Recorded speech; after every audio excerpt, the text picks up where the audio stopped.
لیکن سردار صاحب آپ کو بھی معلوم ہے کہ یہ جو انہینس کرنا یا کم کرنا یہ اختیار سپریم کورٹ کا ہے، اور وہ فل کورٹ بیٹھ کے کرتی ہے یا وہ چیف جسٹس کو اختیار دیتی ہے۔ تو انہوں نے بہت دیر کے بعد، ویسے جو میں نے بھی پتہ کرایا تھا، تو انہوں نے کہا کہ یہ سال ہا سال سے دہائیوں سے فیسیں نہیں تھی بڑھی، انہوں نے 500 کو 2500 یا 200 کو 1200 کیا ہے، اور ایک جگہ پہ 10,000 کو 50,000 کیا ہے۔ انہوں نے مجھے ریشنل یہ دیا تھا، جس سے میں نے پوچھا تھا اس نے مجھے یہ ریشنل دیا کہ سردار صاحب یہ بات کریں گے ان سے پوچھنا کہ جب 1994-95 میں تم ان کے ساتھ تھے تو وہ لیتے تھے 1 لاکھ روپیہ فیس، اب وہ لیتے ہیں 1 کروڑ روپیہ۔ نہیں ٹھہر جائیں، یہ پلیز ایکسپلین کریں پورے ہاؤس کو 1 کروڑ روپے یہ کب لیتے ہیں؟ سر میں لاجواب ہو گیا۔ کوئی تھا سردار صاحب یہ بتائیے، آپ 1 کروڑ روپے فیس لیتے ہیں؟ اسپیکر صاحب نہیں، وہ کہہ رہے ہیں میں زیادہ لیتا ہوں، آپ غلط کہہ رہے ہیں۔ نہیں یہ پہلے فیس کا بتائیے، آپ کتنے کروڑ لیتے ہیں؟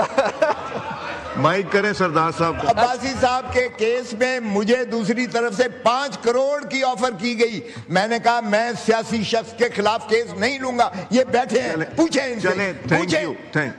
میں ایک چیز کلیریفائی کر دوں، تشریف رکھیں سردار صاحب، میں لا منسٹر صاحب ایک چیز کلیریفائی کر دوں، وہ کہہ رہے ہیں میں 1 کروڑ نہیں، میں 5 کروڑ روپے لیتا ہوں۔ نہیں وہ صحیح کہتے نہیں، الحمدللہ وہ صحیح کہتے ہیں۔ یہ میرا خیال ہے عامر صاحب آپ کا خیال کو کھانا شانا کھلاتے ہیں کبھی دوبارہ آپ لوگ؟ یہ آپ کی نہیں پلائیں۔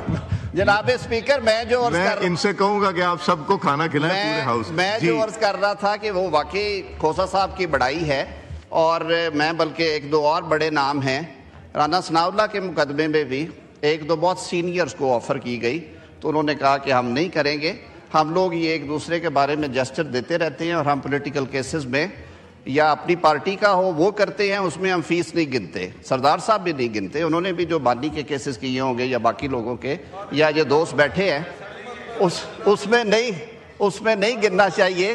لیکن وہ کوئی تھا ولی اللہ، اس نے کہا کہ یہ سردار صاحب نے بات کرنی ہے، آپ صرف انہیں یاد کرائیے گا کہ یہ 1990-95 کی فیسیں ہیں، آج باقی کتنی بڑھ گئی ہیں۔ لیکن سر آپ کی بات درست ہے، I will take it up with the relevant quarters، اور ان سے یہ استدعا پنجاب میں سر بڑھی تھی، ہماری جو بار باڈیز کے نمائندگان ہیں وہ آئے تھے، انہوں نے chief justice Lahore high court سے بھی میٹنگ کی، اور پھر میں نے ان کی وزیر قانون پنجاب سے کرائی۔ الحمدللہ پچھلے ہفتے انہوں نے ریوائز کر کے ان کو ریشنلائز کر دیا، وہ بہت مناسب ہو گئی ہیں سر۔ یہ بھی میں انشاءاللہ پوری ذمہ داری کے ساتھ کروں گا۔ باقی جو چیزوں کی طرف انہوں نے توجہ دلوائی ہے، اس کے لیے ایک لیگل پروسیس ہے سر، کاش کہ اس حوالے سے ہم کچھ کہہ سکتے یا کر سکتے، وہ لیگل پروسیس میں گئے ہوئے ہیں، اللہ کرے گا اب جو بیرٹ ہے وہ انشاءاللہ ہوگا۔ بہت